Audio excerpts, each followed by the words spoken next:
Perkenalkan, nama saya Ismia Zahwa, berasal dari SMP Titian Ilmu Kota Bekasi. Saya di sini ingin mengisahkan sebuah dongeng yang berjudul Kirangga Gading berasal dari Jawa Barat. Pembimbing saya Miss Ira Listia Hartati.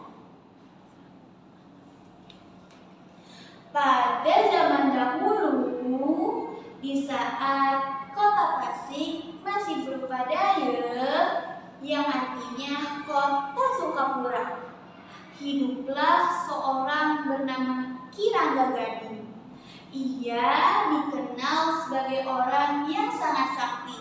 Namun sayang, kesaktiannya itu dipergunakan untuk merampok dan mencuri.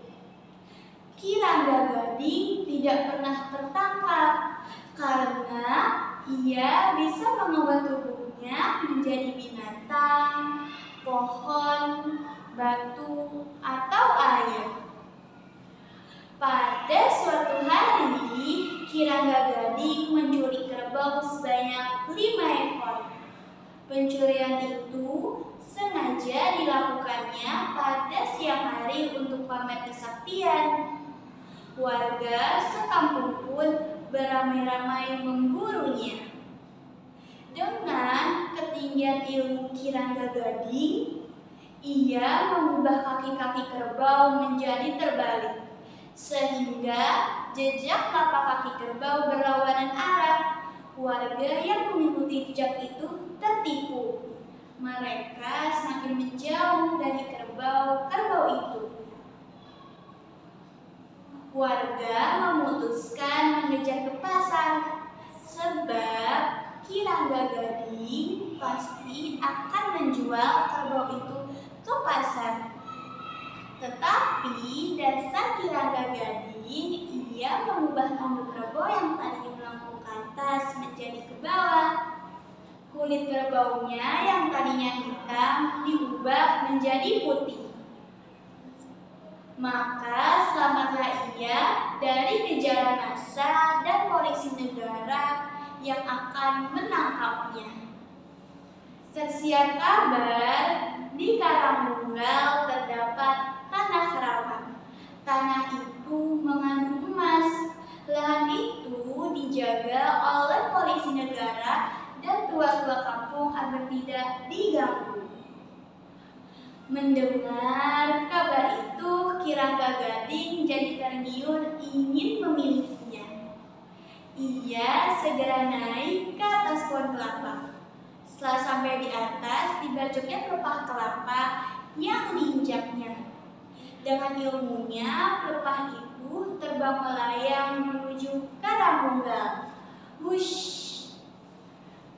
Sampai di Karangtunggal, Kirangga Gading mengubah dirinya menjadi seekor kucing, miau, agar tidak diketahui oleh polisi negara dan tua-tua kampung. Tentu saja para penjaga itu tertipu. Kucing jelmaan Kirangga Gading ini tenang-tenang saja mengeruki tanah yang mengandung emas itu. Kemudian dimasukkan ke dalam karung yang dibawanya.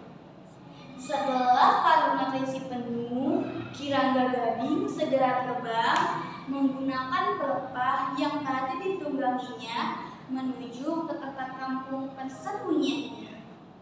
Sebelum tiba di kampungnya, ia turun ingin berjalan kaki. Tuk, tuk, tuk. Di tempat sepi, ia beristirahat sambil membuka hasil curiannya. Lalu ia mengambil segenggam dan ditaburkan supaya tempat itu menjadi keramat. Sampai saat ini tempat itu dikenal dengan nama Sarau, berasal dari kata sarau yang artinya segenggam. Kemudian Kirangga Gading melanjutkan perjalanan. Saat merasa lelah, ia beristirahat. Karung bersih anak emas itu digantungkan pada gantlokan. Sampai saat ini tempat itu dikenal dengan nama Kampung Karanggantungan, terletak di Kecamatan Salawu, berasal dari kata tanah karangbugal digantungkan. Kemudian Kirangga Gading melanjutkan perjalanan lagi. Selama berjalan, ia mulai banyak berkeringat. Ia berhenti untuk mandi dahulu di suatu mata air. Karung yang dibawanya digantungkan lagi, tapi karung itu berayun-ayun terus, tak mau diam. Sampai sekarang kampung itu dikenal dengan nama Kampung Buntal Gantel. Ketika Kirangga Gading sedang asyik mandi, tiba-tiba di hadapannya telah berdiri seorang tua. Wajahnya bercahaya, menggunakan sorban serta jubah putih. Ia seorang ulama yang tinggi ilmunya.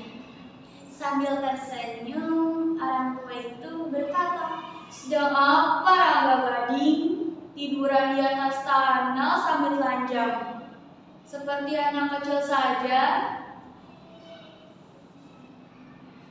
Kirangga Gading terkejut. Ia sangat malu dan mendadak badannya lemas tak berdaya. Ia mengelas, "Duh, Eyang, ampun, tolong saya, Eyang. Saya lemas, tidak tahan, Eyang. Saya tobat, saya ingin jadi murid Eyang." Sejak saat itu, Kirangga Gading menjadi santri di pesantren Buntal Gantel. Pada suatu ketika, pesantren Buntal Gantel tertimbun tanah longsor akibat gempa bumi. Waktu itu, ulama dan santri-santrinya sedang tidur. Konon, mereka menjadi kodok.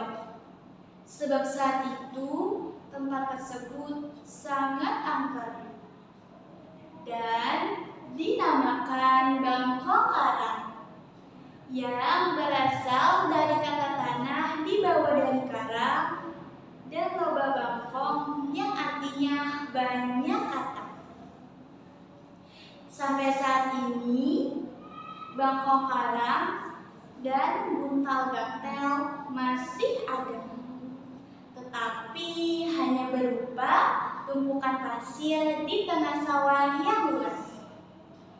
Barang siapa berani masuk dan menginjak lahan itu, ia akan merasakan akibatnya.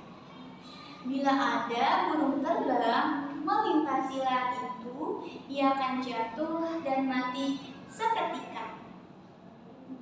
Bila bulan puasa tiba, di tengah saatnya malam sahur, sering terdengar sayup-sayup dari tempat itu bunyi gedung, duk duk duk duk. Jangan heran, sebab itu adalah suara beduk santri-santri dari pesantren Buntal Gantel yang tilem dan dipimpin oleh Kirangga Gading.